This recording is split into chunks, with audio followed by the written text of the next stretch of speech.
ये देखिए आपका ये कौन सा क्वेश्चन लिखवाया गया था थोड़ा देर मृतकालिक कथन में देखिए तो लास्ट वाला।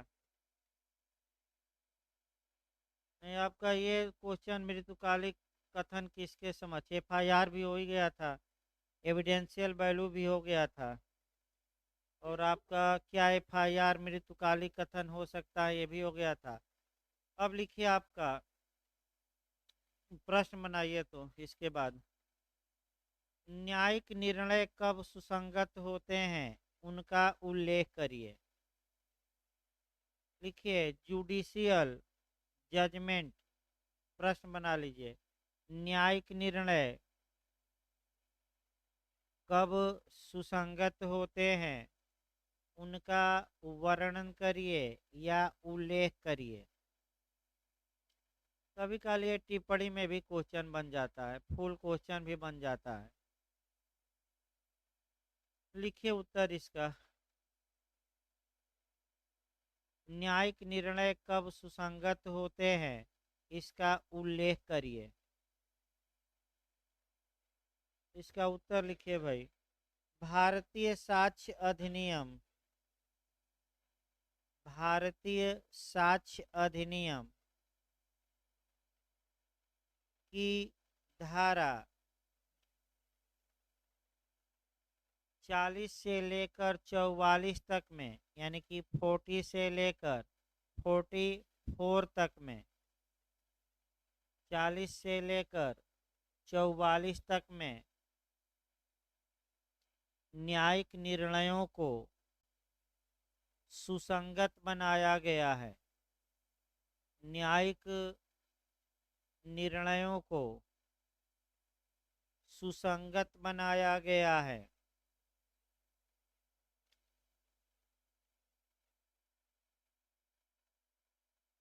इस अधिनियम की धारा 43 में, 43 से उठाइएगा लिखते समय, इस अधिनियम की धारा 43 में यह सामान्य नियम समाहित किया गया है कि इस अधिनियम की धारा 43 में यह सामान्य नियम समाहित किया गया है कि किसी भी वाद या कार्यवाही में, किसी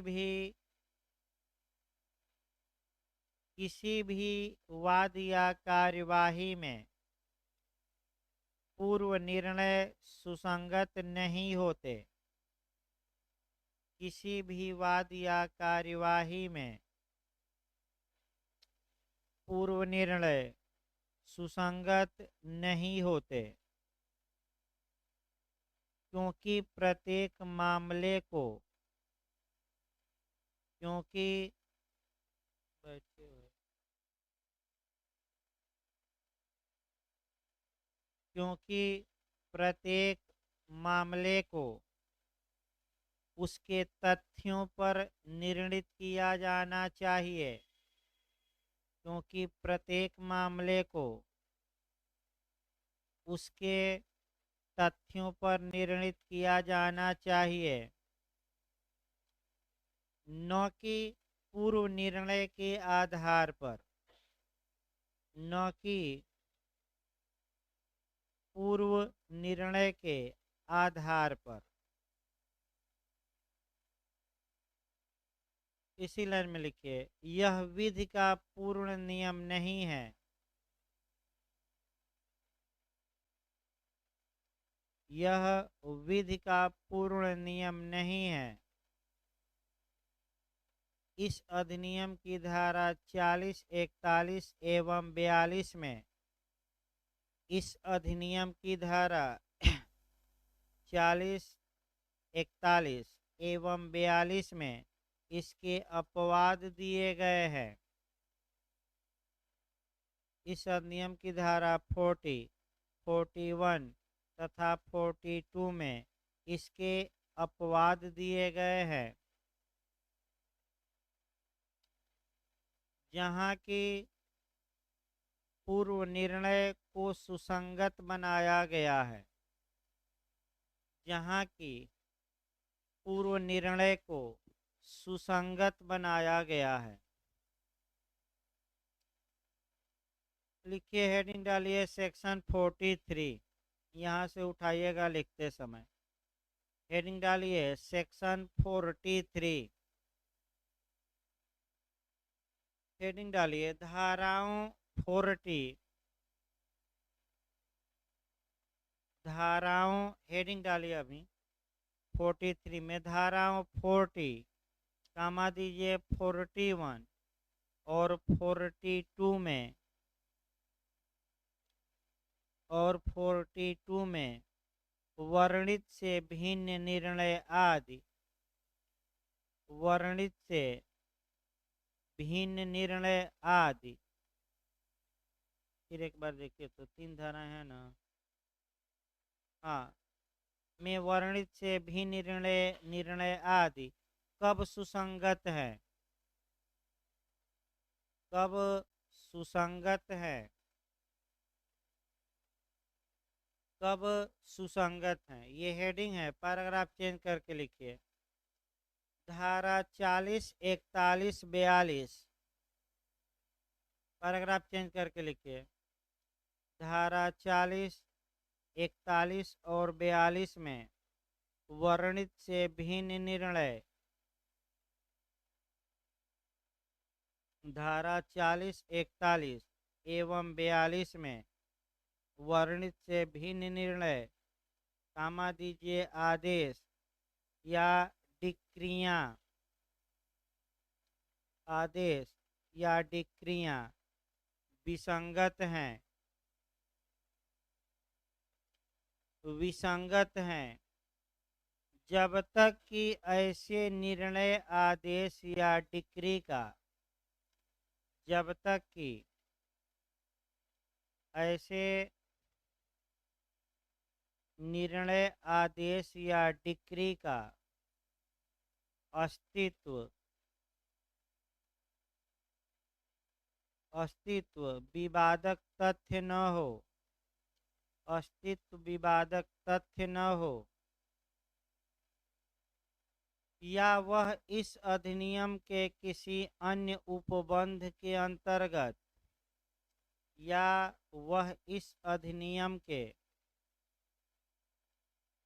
किसी अन्य उपबंध के अंतर्गत सुसंगत न हो, किसी अन्य उपबंध के अंतर्गत सुसंगत न हो। पैराग्राफ चेंज करके लिखिए धारा 40। हेडिंग डालिए सेक्शन आपका 40। द्वितीय वाद या विचारण के वारणार्थ, द्वितीय वाद या विचारण के, सेकेंड वाद, द्वितीय वाद या विचारण के वारणार्थ, वारणार्थ माने बार करने वाली, रोकने वाली, वारणार्थ पूर्व निर्णय सुसंगत है, वारणार्थ माने रोकने वाली, वारणार्थ पूर्व निर्णय सुसंगत है।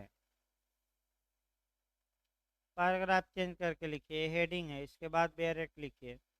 किसी ऐसे निर्णय, आदेश या डिक्री का अस्तित्व, कामा दे दीजिएगा निर्णय के बाद, किसी ऐसे निर्णय, कामा दीजिए, आदेश या डिक्री का अस्तित्व, फिर कामा दीजिए, अस्तित्व के बाद भी कामा रहेगा, अस्तित्व जो किसी न्यायालय को जो किसी न्यायालय को किसी वाद के संज्ञान से, जो किसी न्यायालय को किसी वाद के संज्ञान से या कोई विचारण करने से, या कोई विचारण करने से विधि द्वारा निवारित करता है, विधि द्वारा निवारित करता है, कामा दीजिए, सुसंगत तथ्य है, सुसंगत तथ्य है। जबकि प्रश्न यह हो कि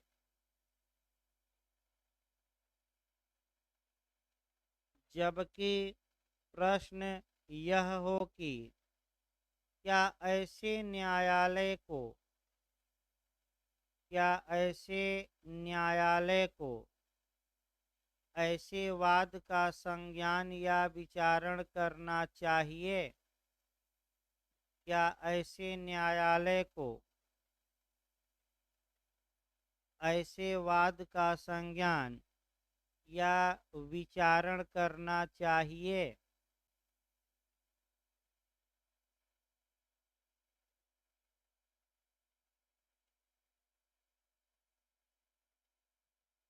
पैराग्राफ चेंज करके लिखिए। जब न्यायालय में इस बात को लेकर विवाद हो कि पैराग्राफ चेंज करके अब लिखिए, इसकी थोड़ा व्याख्या 10-15 लाइन। जब न्यायालय में इस बात को लेकर विवाद हो कि क्या न्यायालय को किसी वाद का संज्ञान या विचारण करना चाहिए? क्या न्यायालय को किसी वाद का संज्ञान या विचारण करना चाहिए? तब ऐसे पूर्ववर्ती निर्णय ऐसे पूर्ववर्ती निर्णय जो न्यायालय को वाद या नहीं संज्ञान या विचारण जो न्यायालय को संज्ञान या विचारण से रोकता हो, जो न्यायालय को संज्ञान या विचारण से रोकता हो, सुसंगत होंगे।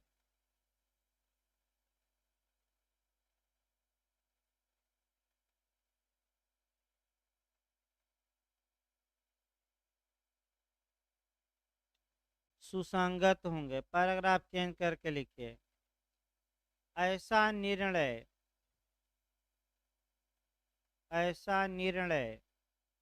प्रांग न्याय के रूप में लागू होगा कि नहीं?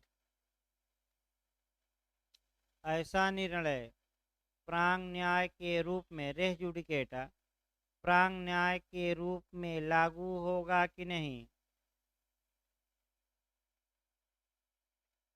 इस बात का निर्धारण इस धारा में नहीं किया गया है। इस बात का निर्धारण इस धारा में नहीं किया गया है। सिविल प्रक्रिया संहिता की धारा 11 सिविल प्रक्रिया संहिता यानी कि सीपीसी की धारा 11 सिविल मामलों में कामा दीजिएगा। सीआरपीसी की धारा 300 का क्लाज 1 सीआरपीसी की धारा 300 का क्लाज 1 तथा संविधान का अनुच्छेद 20 का क्लाज 2 संविधान का अनुच्छेद 20 का क्लाज 2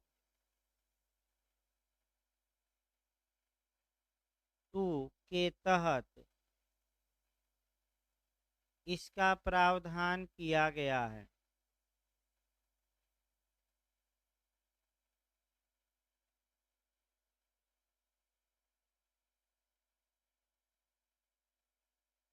इसका प्रावधान किया गया है। पैराग्राफ चेंज करके लिखिए। अब लिखिए सेक्शन 41 हेडिंग डालिए 41 समय रहे तो आप उदाहरण दे सकते हैं आपका, लेकिन सेक्शन भी अगर उल्लिखित कर दिए आपका तब भी कोई दिक्कत नहीं है। लेकिन हर हाल में सीपीसी की धारा 11 जरूर एक लाइन दिखाइएगा, सीआरपीसी की धारा 300 का क्लाज 1 और संविधान का आर्टिकल 20 का खंड 2 ही लाइन लिखिए, लेकिन इसको जरूर ऐड करिए। समय हो तो भाई आप उदाहरण दे सकते हैं, और न समय हो तो आप सेक्शन लिख कर क्या करिए, धीरे से निकल जाइए। कोई आपका जरूरी नहीं उदाहरण, क्योंकि लंबा अगर जा रहा हो, अब स्पीड ज़्यादा तेज हो तो उदाहरण दे दीजिए कोई सिविल मामला का या कोई भी। पर अगर आप चेंज करके लिखिए 41, हेडिंग डालिए प्रोबेट इत्यादि विषयक, हेडिंग डालिए 41 का प्रोबेट इत्यादि विषयक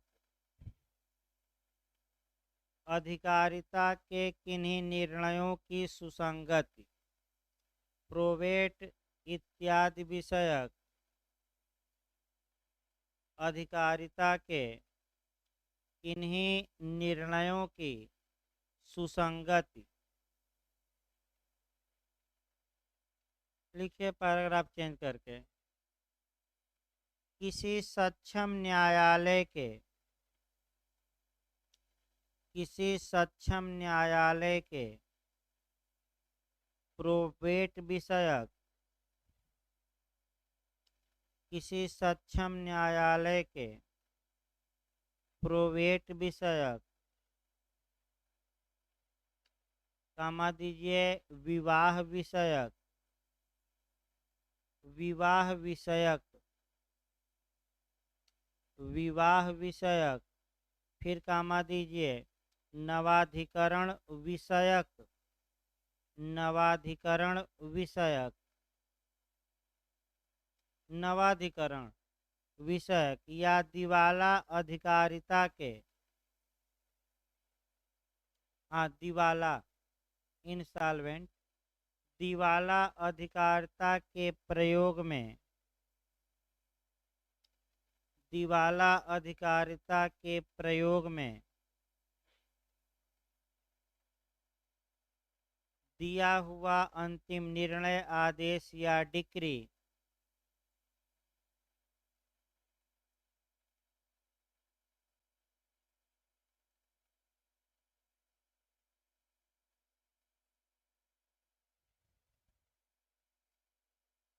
प्रयोग में दिया हुआ अंतिम निर्णय, आदेश या डिक्री जो किसी व्यक्ति को या से, जो किसी व्यक्ति को, कामा दीजिए या से, फिर कामा दीजिए व्यक्ति को, फिर कामा देना या से, या से फिर कामा दीजिए, कोई विधिक हैसियत प्रदान करती या ले लेती है, कोई विधिक हैसियत प्रदान करती या ले लेती हैं, कोई विधिक हैसियत प्रदान करती या ले लेती हैं, या जो सर्वस्तः,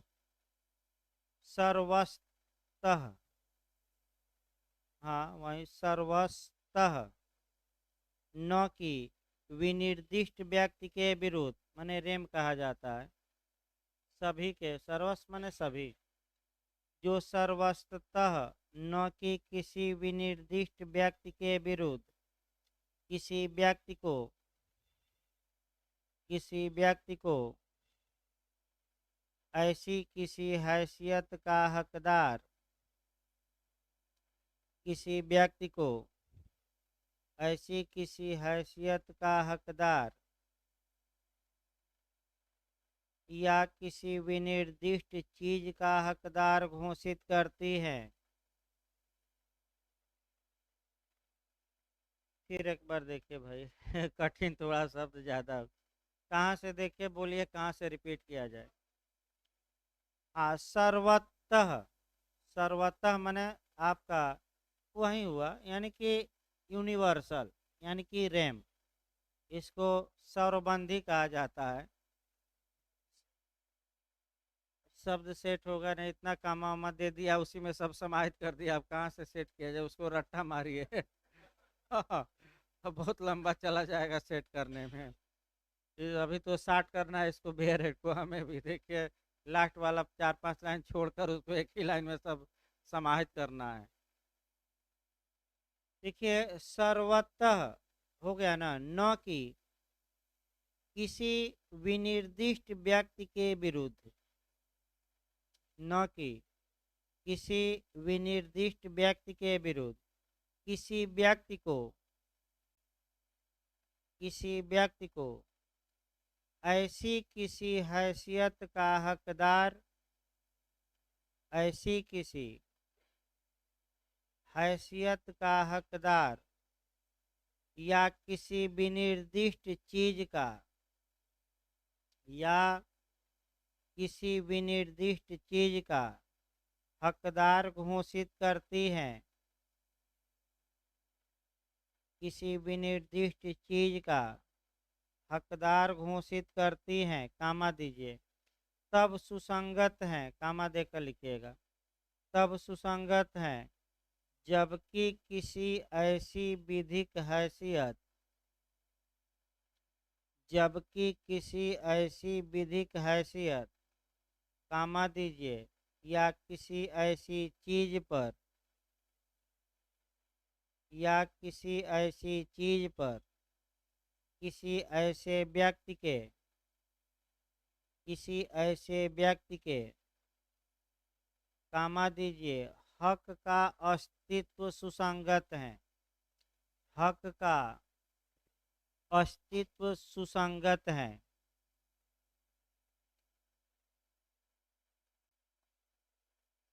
पैराग्राफ चेंज करके लिखिए, ऐसा निर्णय, आदेश या डिक्री कुछ बातों के बारे में निश्चायक सबूत होगा। ऐसा निर्णय, आदेश या डिक्री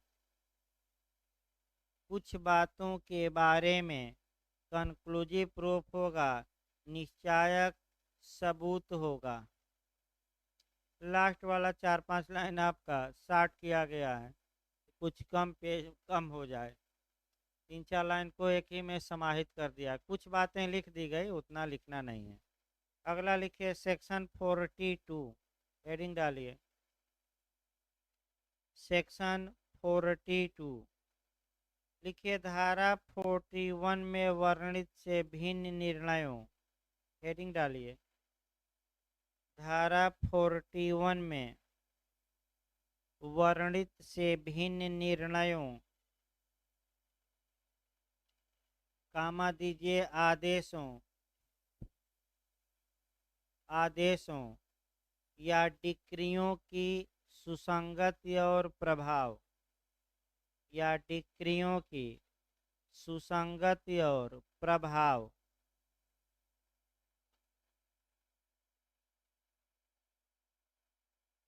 लिखिए पैराग्राफ चेंज करके, वे निर्णय, आदेश या डिक्रियां, पैराग्राफ चेंज करके लिखिए, वे निर्णय, आदेश या डिक्रियां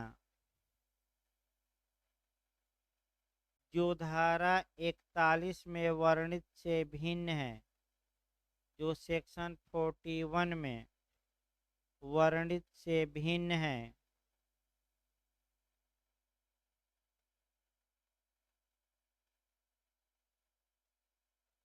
कामा दीजिए, यदि वे जांच में सुसंगत, यदि वे जांच में सुसंगत लोक प्रकृति की बातों से संबंधित हैं, यदि वे जांच में सुसंगत लोक प्रकृति की बातों से संबंधित हैं, फिर कामा दीजिए, तो वे सुसंगत हैं, तो वे सुसंगत हैं, फुल स्टॉप दीजिए तब लिखिए इसी लाइन में अभी, किंतु ऐसे निर्णय, आदेश या डिक्रियां, किंतु ऐसे निर्णय, आदेश या डिक्रियां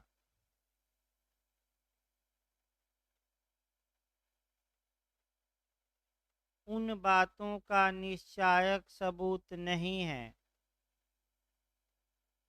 उन बातों का निश्चायक सबूत नहीं है जिनका वे कथन करती हैं, जिनका वे कथन करती हैं।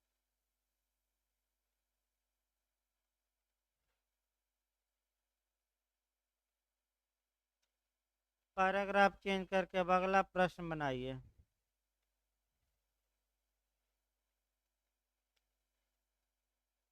प्रश्न अगला बनाइए। ये हो गया प्रश्न। विशेषज्ञ को परिभाषित करिए। लिखिए एक्सपर्ट को, यानी कि विशेषज्ञ को परिभाषित करिए।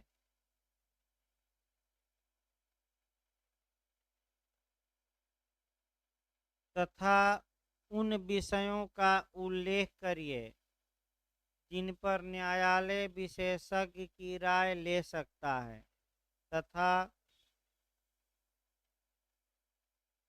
उन विषयों का उल्लेख करिए जिन पर न्यायालय विशेषज्ञ की राय ले सकता है। इसी में लाइन में लिखिए विशेषज्ञ के साक्ष्य का साक्षिक महत्व बताइए। ये भी आ सकता है। विशेषज्ञ के साक्ष्य का साक्षिक महत्व बताइए।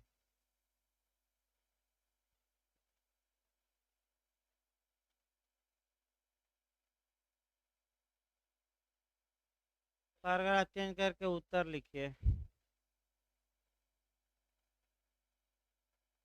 सामान्यतः साक्षी तथ्य का साक्षी होता है, राय का नहीं। सामान्यतः साक्षी तथ्य का साक्षी होता है, राय का नहीं। जांचाधीन किसी विषय के बारे में, भूमिका भाई तगड़ी लिखिएगा। जांचाधीन किसी विषय के बारे में राय निर्मित करना। जांचाधीन किसी विषय के बारे में राय निर्मित करना न्यायालय का कार्य है। राय निर्मित करना न्यायालय का कार्य है, लेकिन यह विधि का पूर्ण नियम नहीं है। लेकिन यह विधि का पूर्ण नियम नहीं है। इसका अपवाद धारा 45, इसका अपवाद धारा 45, 45A, कैपिटल ए लिखिएगा, 45A तथा 46 में दिया गया है।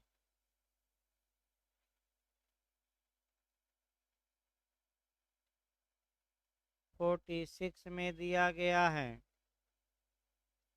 जहाँ की कुछ विषयों पर न्यायालय विशेषज्ञ की राय ले सकता है। जहाँ की कुछ विषयों पर न्यायालय विशेषज्ञ की राय ले सकता है, यानी कि एक्सपर्ट ओपिनियन ले सकता है। ये भूमिका में लिखना है। अब हेडिंग डालिए विशेषज्ञ की परिभाषा। हेडिंग डालिए एक्सपर्ट, विशेषज्ञ की परिभाषा।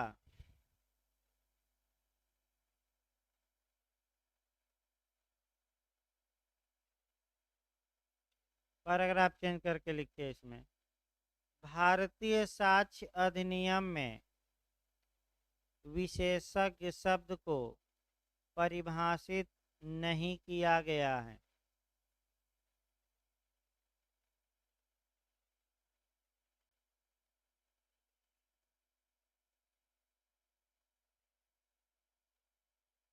भारतीय साक्ष्य अधिनियम में विशेषज्ञ शब्द को परिभाषित नहीं किया गया है।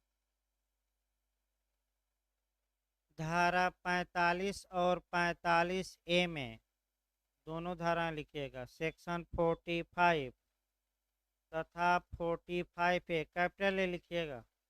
45A में यह कहा गया है कि विदेशी विधि कामा दीजिए विज्ञान, विदेशी विधि कामा दीजिए विज्ञान, कामा दीजिए कला,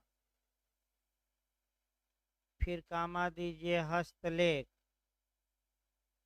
हस्तलेख, फिर कामा दीजिए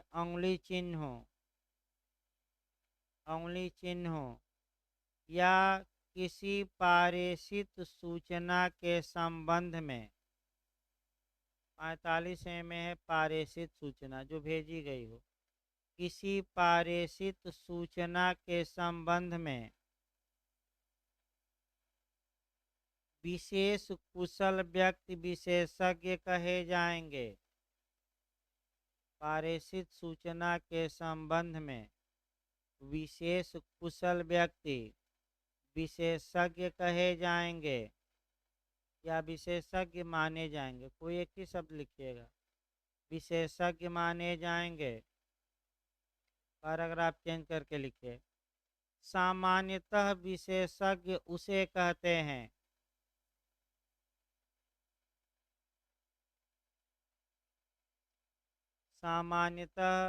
एक्सपर्ट या विशेषज्ञ उसे कहते हैं जो उपाधि या अनुभव, ये प्री में भी पूछा गया है, जो उपाधि या अनुभव या शौक द्वारा किसी विषय में विशेष कुशलता रखता हो, या शौक द्वारा किसी विषय में विशेष कुशलता रखता हो।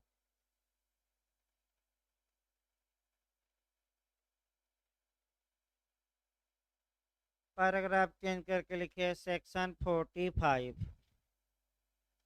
हेडिंग डालिए विशेषज्ञों की राय।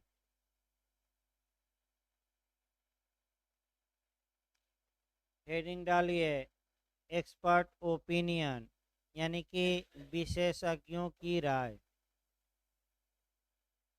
लिखिए पैराग्राफ चेंज करके। जबकि न्यायालय को विदेशी विधि की, पैराग्राफ चेंज करके लिखिए। जबकि न्यायालय को विदेशी विधि की या विज्ञान की या कला की किसी बात पर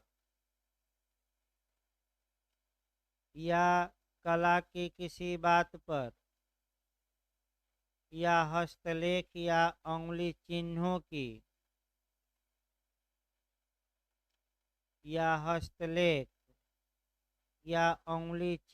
की पहचान के बारे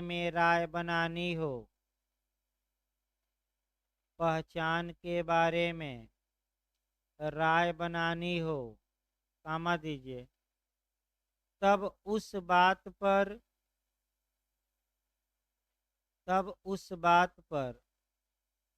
ऐसी विदेशी विधि,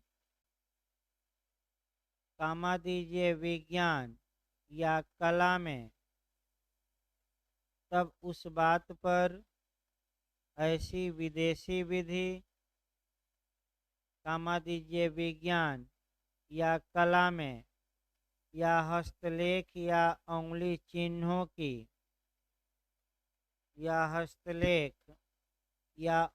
चिन्हों की पहचान विषयक प्रश्नों में फिर कॉमा दीजिए, विशेष कुशल व्यक्तियों की राय सुसंगत तथ्य हैं। विशेष कुशल व्यक्तियों की राय सुसंगत तथ्य हैं।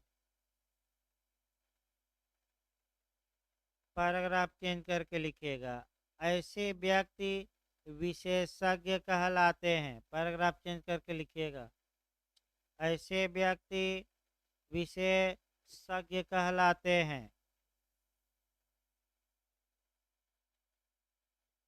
हेडिंग डालिए वहीं 5 जो विषय हैं। पहला लिखे आपका विदेशी विधि, हेडिंग डालते रहिए। विदेशी विधि जो 5 विषय हैं उसी की व्याख्या थोड़ा थोड़ा करना रहता है। लिखिए ऐसी विधि जो भारत में प्रवृत्त न हो। ऐसी विधि जो भारत में इनफोर्स न हो, प्रवृत्त न हो।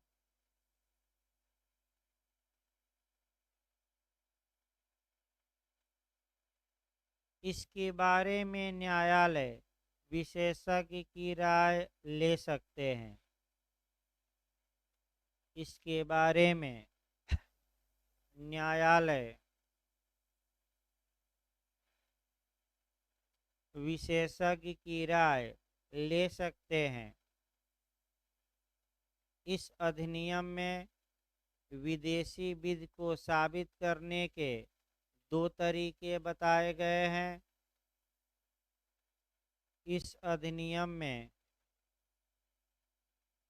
विदेशी विधि को साबित करने के 2 तरीके बताए गए हैं। फर्स्ट, धारा 45 के तहत विशेषज्ञ की राय लेकर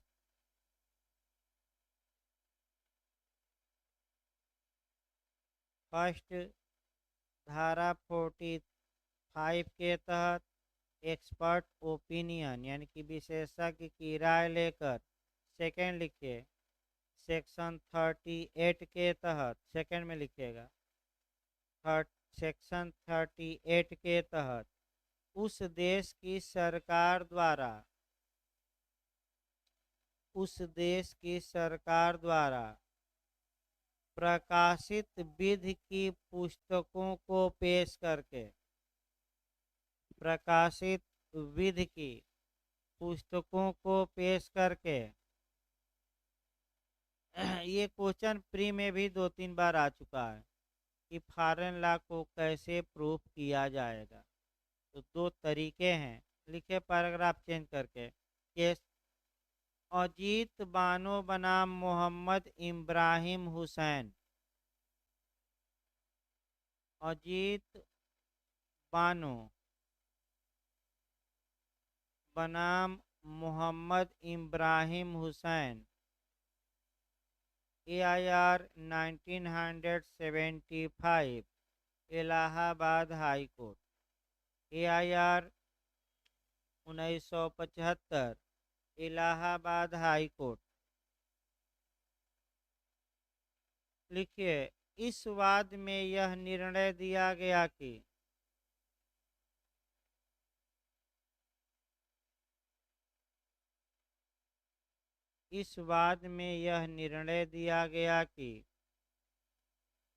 शिया विधि भारत में लागू है। शिया विधि भारत में लागू है, अतः इस पर विशेषज्ञ की राय नहीं ली जा सकती।